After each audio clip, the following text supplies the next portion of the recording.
Bonjour à tous. Alors aujourd'hui, on va regarder un numéro à la page 63 là, ou les suivantes dans le volume, le numéro 5, qui est un numéro qui a pu vous causer problème. On va le regarder ensemble. Je vais le faire avec vous. On va commencer par le lire. Par la suite, là, on sortira les informations importantes et on fera la démarche ensemble. On parle d'un rectangle ici. Un côté d'un rectangle mesure 6 cm de plus que l'autre. On me parle aussi de l'aire de ce rectangle.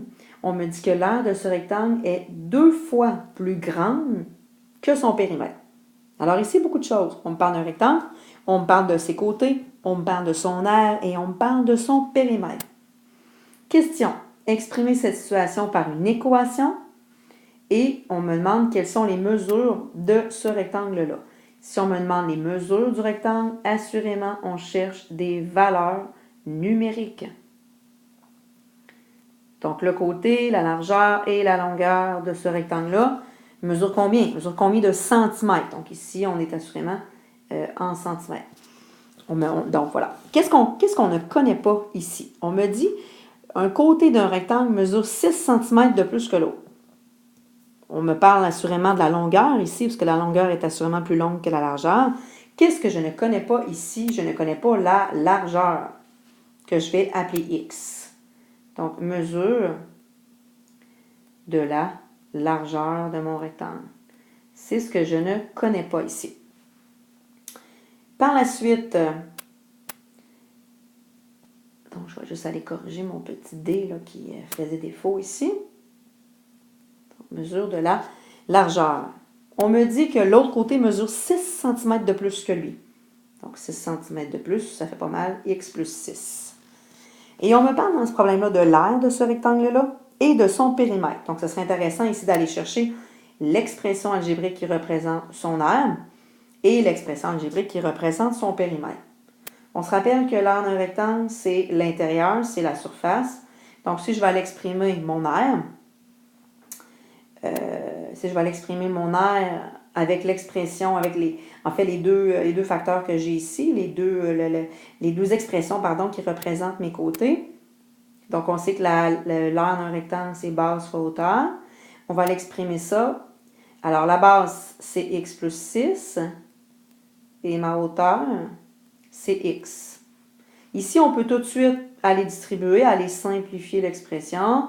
X fois x, x au carré, et 6 fois x, 6x. Ça, c'est en centimètres carrés, parce qu'on sait que le problème est en centimètres. Ça, c'est l'expression qui représente mon aire. Par la suite, pour ce qui est de mon périmètre, on se rappelle que le périmètre, c'est le contour. On peut dire ici que c'est 2 fois la base plus 2 fois la hauteur, ou 2 fois la longueur plus 2 fois la largeur. Si je m'en vais exprimer ça sous la forme algébrique, donc 2 fois ma base, donc 2 fois x plus 6, plus 2 fois la hauteur, ou 2 fois la largeur, qui est 2 fois x. Ici, encore une fois, on peut simplifier tout de suite l'expression. 2 fois x, 2x, 2 fois 6, 12. Et il me reste un 2x ici à aller traîner. J'ai des termes semblables ici. Allons tout de suite là, les mettre ensemble. J'ai un 2x et j'ai un 2x ici qui vont ensemble. Donc, ça fait pas mal 4x. 4x plus 12. Ça, c'est mon expression qui représente mon périmètre en centimètres. Donc, j'ai le périmètre, l'expression qui représente le périmètre de mon rectangle, et j'ai l'expression qui représente l'aire de mon rectangle. C'est important de sortir ces informations-là. Pourquoi? Parce qu'ici, on me parle de l'aire du rectangle et de son périmètre.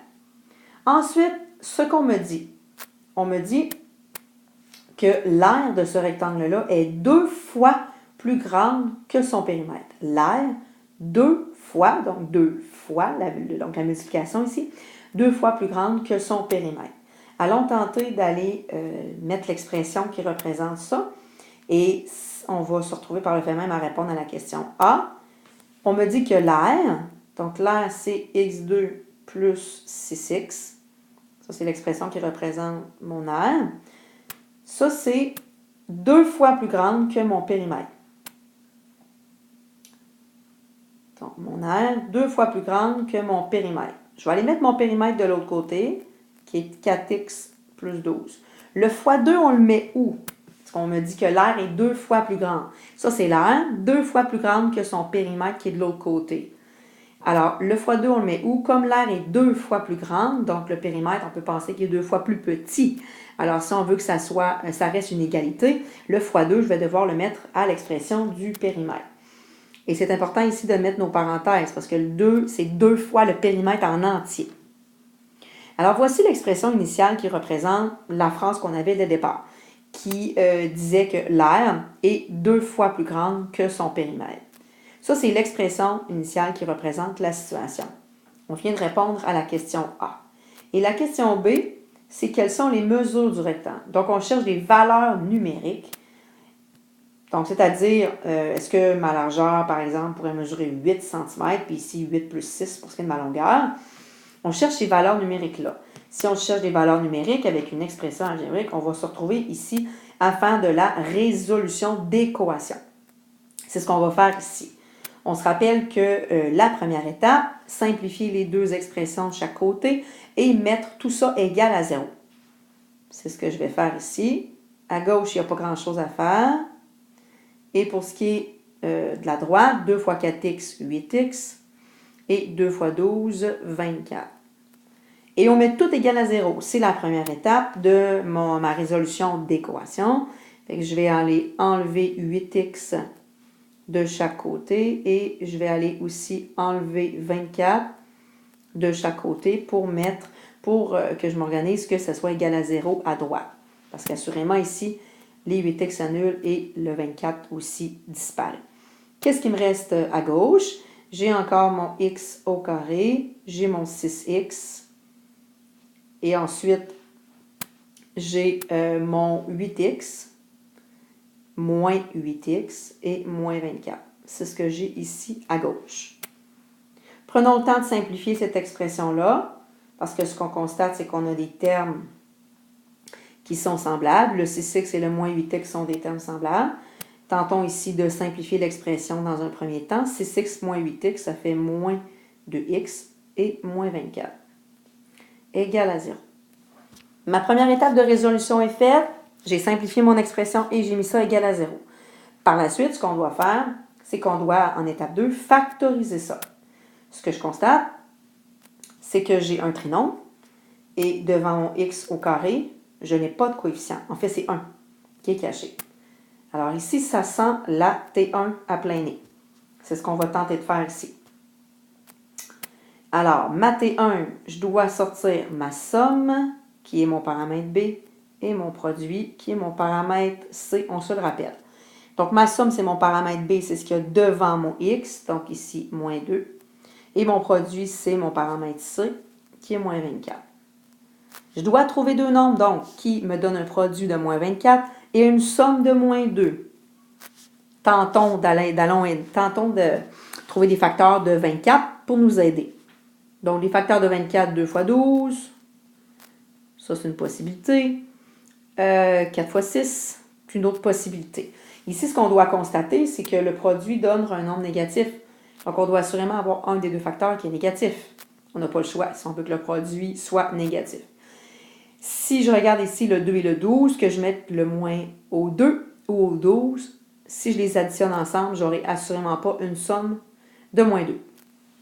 Par contre, si je regarde mes deuxièmes facteurs, 4 et 6, ce que je constate, c'est que si je mets le moins au 6, moins 6 et 4 multipliés ensemble donnent effectivement moins 24. Et 4 plus moins 6 donne effectivement moins 2. Donc, ce que je viens de trouver, c'est que je viens de trouver mes deux facteurs, en fait mon M et mon N. Parce qu'on sait que 4 fois moins 6 va donner moins 24 et 4 plus moins 6 va donner moins 2. Je viens de trouver mon M et mon N, qui sont respectivement 4 et moins 6, ou le contraire ici. Et on se rappelle que quand on fait une T1, ben ces deux valeurs-là, M et N, c'est ce qu'on a automatiquement dans notre factorisation. J'écris X au début de mes deux parenthèses et je mets respectivement mon M et mon N dans mes deux facteurs. Et j'obtiens ma factorisation de mon expression algébrique. Donc déjà, là, j'ai un bout de ma résolution de fait. Donc on se le rappelle, encore une fois, j'ai écrit mon expression algébrique. Je me suis organisée pour la mettre égale à 0, c'est ma première étape. Par la suite, j'ai factorisé. Ici, j'ai factorisé avec une T1. Par la suite, ce qu'on doit faire, on doit se le rappeler, c'est qu'on va aller chercher les valeurs qui font que mon expression va être égale à 0. Je prends mes deux facteurs, x plus 4 et x moins 6, et je les mets égales à 0. Et je vais aller chercher les deux valeurs de x qui me permettraient, encore une fois, d'avoir mon expression qui est égale à 0. Donc ici, j'obtiens x qui vaut moins 4 et x qui vaut 6. Alors, le problème ici, c'est qu'on est en contexte. Donc, on ne peut pas avoir deux valeurs de x qui sont possibles. Il y en a assurément une qu'on va aller rejeter. Laquelle? Donc ici, j'ai trouvé moins 4 et 6. Allons voir ce que j'avais au départ.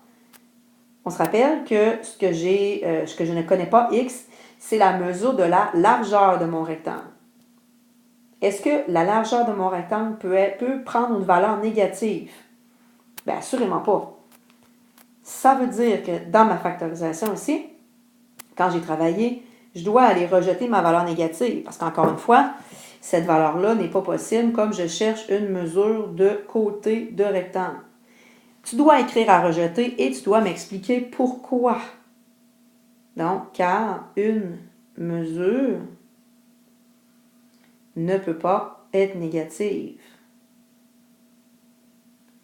Il faut prendre le temps d'expliquer pourquoi tu rejettes une des deux valeurs ici comme on est en contexte. Moins 4 est à rejeter. Je vais travailler à ce moment-là avec 6. Je vais prendre juste 2 secondes pour indiquer que c'est des centimètres. Comme ici, on sait que mon travail là, est en centimètres, mon problème est en centimètres. J'ai trouvé mon x qui est 6 cm. À ce moment-là, ce que le 6 veut dire, c'est que mon 6, ben, c'est ma largeur de mon rectangle. C'est ce que je viens de trouver qui est mon x. Et ma longueur sera quoi? Bien, sera 6 plus 6 qui va donner 12. Ça va me donner mes mesures de mon rectangle, qui sont mes valeurs numériques là, que je cherchais en B. Alors, allons seulement compléter ça. Ici, à la toute fin, c'est ce qu'on va aller s'indiquer. Alors, pour ce qui est des dimensions de mon rectangle, c'était ma question en B.